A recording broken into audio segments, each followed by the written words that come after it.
Hello guys, welcome back to my channel Basir Ahmad recipe চ্যানেলে আপনাদের অনেক অনেক শুভেচ্ছা ও অভিনন্দন। আজকে আপনাদেরকে খুব সুন্দর বিরিয়ানির রেসিপি দেখাতে চলেছি। আপনারা ভিডিওটি না স্কিপ করে পুরোটা দেখতে থাকুন।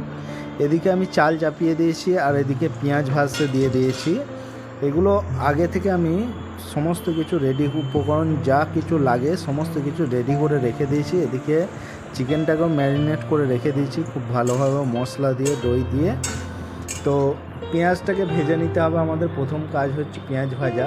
পেঁয়াজটাকে খুব ভালো করে একটু হালকা ব্রাউন করে আমি ভেজে নেব। তো ঠিক ব্রাউন কালার হবে তখন আমি পেঁয়াজটাকে একটি পাত্রের মধ্যে তুলে নেব। পেঁয়াজটা একটু কাঁচা আছে, এবার আমার পেঁয়াজটা ব্রাউন কালার হয়ে গেছে দেখতে পাচ্ছেন। ঠিক এইভাবে আমরা পেঁয়াজটাকে ভেজে নিলাম। এবার একটি পাত্রের মধ্যে আমরা পেঁয়াজটাকে তুলে নিচ্ছি। পেঁয়াজটাকে এই পাত্রের মধ্যে তুলে এর মধ্যে আমরা সামান্য পরিমাণ চিনি ছড়িয়ে দেবো, যাতে পেঁয়াজটা না নরম হয়ে যায়।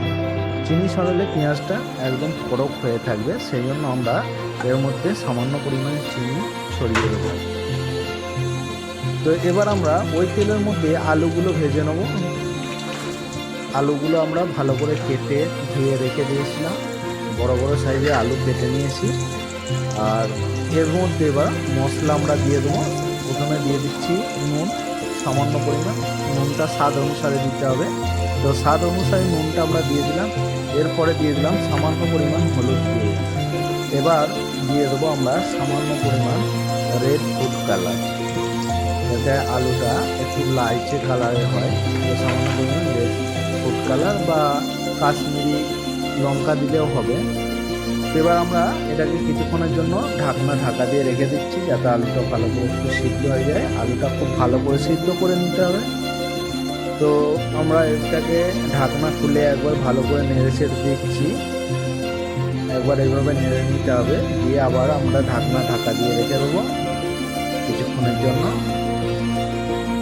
তো প্রায় 2 মিনিট মতন আমরা ঢাকা দিয়ে রেখেছিলাম। তো আমার আলুগুলো ভালোভাবে সিদ্ধ হয়ে গেছে এবং ভাজা হয়ে গেছে দেখতে পাচ্ছেন। তো আমরা এগুলো একটি পাত্রের মধ্যে তুলে নিলাম। আর দুটো ডিম সিদ্ধ করে নিয়েছিলাম, ডিম দুটো আগে ছাড়িয়ে পাত্রের মধ্যে রেখে দিয়েছি। এবার আমরা মাংসটাকে কষে নেব। তো ওই তেলের মধ্যে আমরা পেঁয়াজ দিয়ে দিলাম।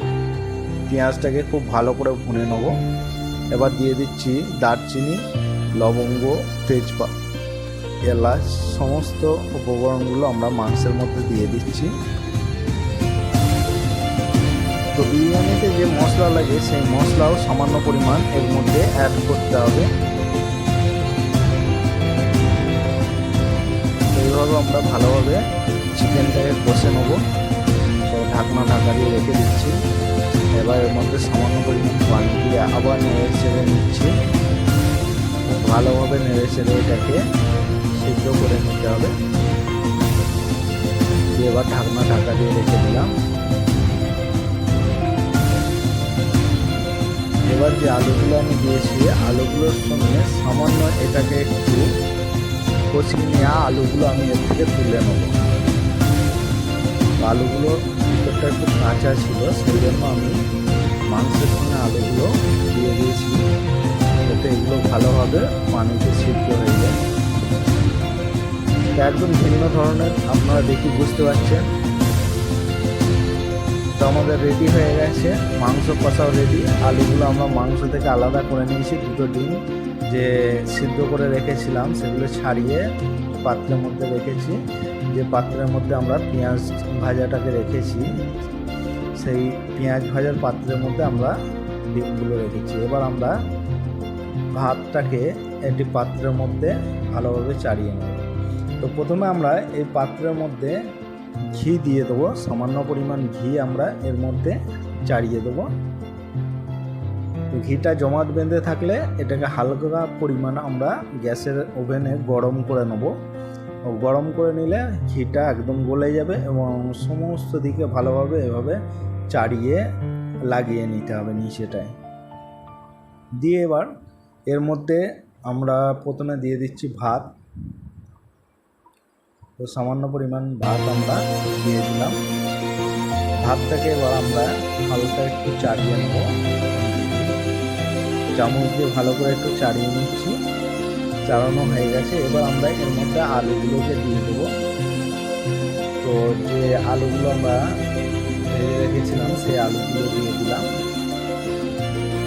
তো এই ধরনের রেসিপি আপনারা অবশ্যই ট্রাই করবেন।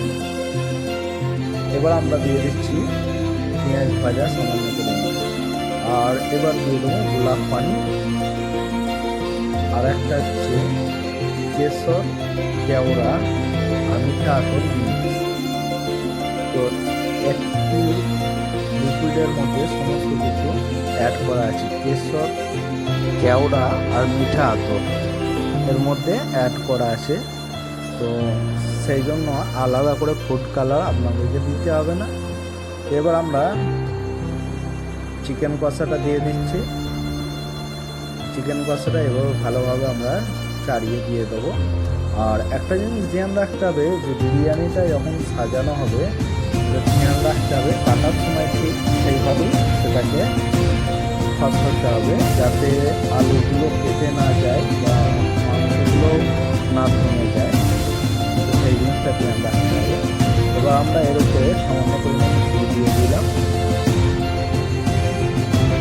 ঘি দেওয়া হয়ে গেছে। এবার আমরা এর উপরে অবশিষ্ট ভাতটাকে দিয়ে দিচ্ছি। আমরা ভাতটাকে এভাবে চালিয়ে নিলাম।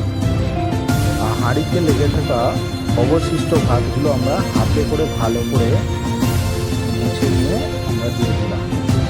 এবার আমরা প্রথমে দিয়ে দিচ্ছি কেশর, কেওড়া, মিঠা আতর মিক্স যে লিকুইডটা, সেই লিকুইডটা আমরা এর মধ্যে ব্যবহার করছি। এর মধ্যে কালারটাও ইয়েলো কালার হয়ে যাচ্ছে। আর গোলাপ পানিটা দিয়ে দিলাম। এবার আমরা পেঁয়াজ ভাজাটা উপরে ছড়িয়ে দেবো। তো পেঁয়াজ ভাজাটা আমরা উপরে ছড়িয়ে দিলাম। এবার আমরা ডিম দুটো উপরে দিয়ে দিচ্ছি। দিয়ে এবার বিরিয়ানির যে গুঁড়ো মশলা, সেই গুঁড়ো মশলাটা উপরে ভালো করে একটু ছড়িয়ে দিচ্ছি।